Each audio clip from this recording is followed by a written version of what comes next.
और नाज़रीन, आखिर में आपको नून लीग पर गिरने वाले बम के बारे में आगाह करना था, जो इस वक्त नून लीग की आला क़यादत में जिस ख़बर ने सफ़े मातम बिछाई हुई है वो ये है नाज़रीन कि नून लीग की आला तरीन क़यादत में से दो अफराद ने, अब आप खुद ही समझ जाए वो दो अफराद कौन से हैं। आला तरीन क़यादत में से दो अफराद ने मुक़्तदर हलकों को ये पैगाम भेजा है कि अगर अगले 3 या 4 दिन तक आपने दो टोक लफ्ज़ों में PTI और ये अमेरिका की तरफ से पड़ने वाले दबाव और ये जो मुज़ाकरात का डोल डाला जा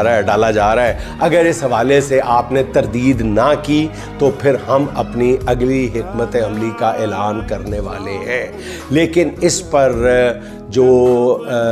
मुक़्तदर हलके हैं उनका जो जवाब था वो नून लीग की उम्मीदों से कोई 100 गुना ज़्यादा मायूस कुन था, जिससे इन दोनों जो रहनुमाओं ने राब्ता किया था उन दोनों ने आपस में ये तबसरा किया और किसी तीसरे फ़र्द तक मुझ तक पहुँचा है कि इसका मतलब है बात बहुत आगे तक जा चुकी है। नाज़रीन, यहाँ से आप अंदाज़ा लगा लें कि नून लीग इस वक्त किन हालात से गुजर रही है।